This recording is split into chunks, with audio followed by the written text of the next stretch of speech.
La première discussion qu'on a eue avec LG2, ça a été « Cette année, on voudrait que vous fassiez un accident de voiture avec des jeunes dedans. » On a une vision très romantique, très cinématographique de ce qu'est un accident de voiture. L'idée de la campagne, c'était d'en faire vivre un pour vrai pour changer un peu notre perspective là-dessus. Puis comprendre à quel point ça peut être vraiment dramatique.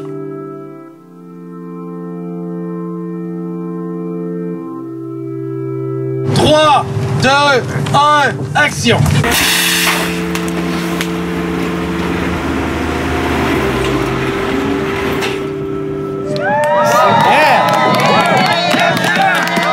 On fait notre Nadal!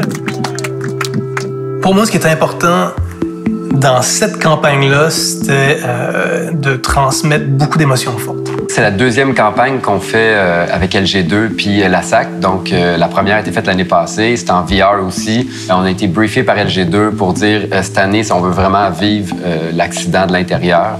Donc, comment on peut arriver à faire ça le plus réaliste possible. Le défi cette année, c'était de vivre l'accident de l'intérieur dans un contexte de réalité virtuelle. Donc, on est habitué un petit peu plus à faire de la triche en cinéma. Donc, on arrive à couper à certains endroits pour arriver à quelque chose de réaliste. Mais cette fois-ci, on pouvait pas faire ça parce qu'on devait être en 360 complet. La lentille, présentement, voit ici jusqu'ici. Donc, on a toute l'action au complet dans le véhicule qui va être couvert avec seulement un point de vue.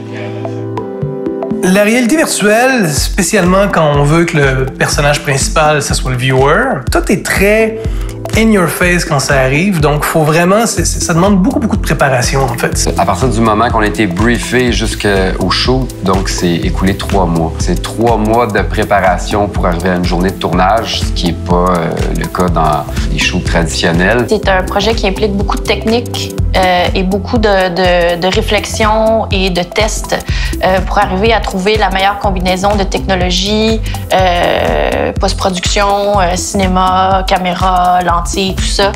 Probablement un des projets les plus compliqués à réaliser. On est en basse lumière. On voulait faire du high frame rate, du haut débit d'image pour créer un ralenti impressionnant.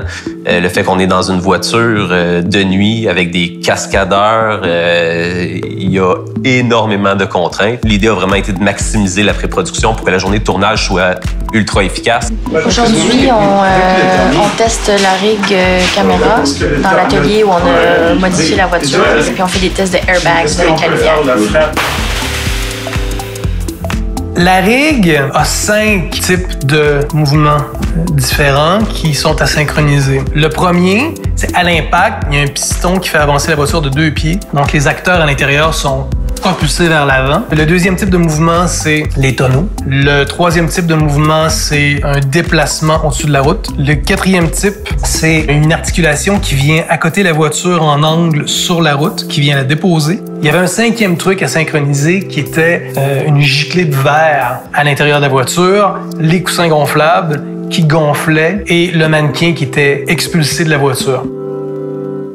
Il n'y a pas d'impact réel, puis on fonce pas vers une voiture réelle. La voiture va être faite en 3D par la suite. Ce qui fait qu'au moment de l'impact, on va voir les phares de la voiture qui s'en viennent vers nous. On va être ébloui, mais tout ça va être ajouté en post. Ce genre de projet-là, pour Boulevard, c'est le genre de projet qui nous fait triper parce que ça demande plein d'expertise qu'on a ici. On recherche le genre de projets qui n'ont pas été faits. Donc, on veut être dans l'innovation, on veut être dans la recherche et développement. Tout le travail qui était fait l'année passée a servi de base. Puis on s'est dit, OK, maintenant, on va augmenter le niveau de qualité, de réalisme dans notre VR. La production de ce vidéo-là s'est axée tout naturellement vers le plus de vrai possible à l'écran, parce que rapidement, on s'est rendu compte que c'était la meilleure façon de faire, puis la plus simple aussi.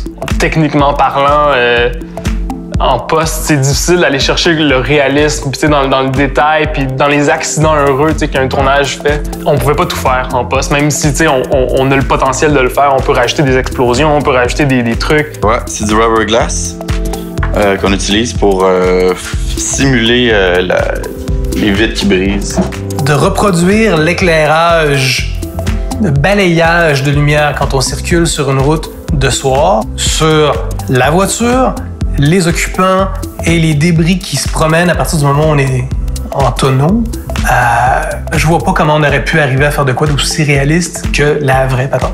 Aussi sur la voiture qui roule, ben là, on a designé carrément une barre LED qui représente le mouvement des lampadaires. On a quand même tout le temps été dans le processus parce que il y avait toujours des éléments on n'était pas sûr si ça allait pouvoir se faire en live ou pas. Fait qu'on a toujours été là pour appuyer la prod. Il faut comprendre qu'en VR, une des plus grandes contraintes, c'est toujours l'assemblage des images, qu'on appelle le stitching en post-production. Là, on est dans une voiture, c'est à peu près le truc le plus proche qu'il peut avoir en VR, donc un des trucs les plus difficiles. On a opté pour une caméra, dans le fond, qui peut filmer l'ensemble de l'action, du moins 250 degrés d'action. Il nous manque quand même le 110 dernier morceau. Donc, d'aller chercher une lentille très, très fisheye, ce qui nous permet de couvrir l'ensemble de l'action. La technique, en fait, c'est de tourner la caméra sur le même point de pivot. Donc, ça nous permet de fermer le décor sans stitch, en fait, ce qui allège énormément la post-production. L'idée, c'est d'être raccord entre les deux plans. Donc, on a fait un siège pluggable qui va permettre de transférer d'une auto à l'autre puis d'avoir exactement la même position. Je pense que une des forces de ce projet-là, c'était Patrick, le réalisateur, qui avait une vision claire de ce que c'était, de ce que ça devait être au final, qui a une grande expertise en réalité virtuelle aussi, puis qui a une sensibilité à cet univers-là, pas juste en VR, mais à l'univers des jeunes aussi. Ça demande une bonne communication, puis ça demande l'écoute de chacun des départements ensemble. En fait, c'est un super travail d'équipe. À partir du moment où on se dit qu'on veut tourner une vraie voiture qui fait des vrais tonneaux au-dessus d'une vraie route, on est un peu dans l'inconnu parce qu'il n'y a pas grand monde qui ont eu la chance de faire ça. Il fallait juste avoir accès à la bonne équipe. C'était notre cas.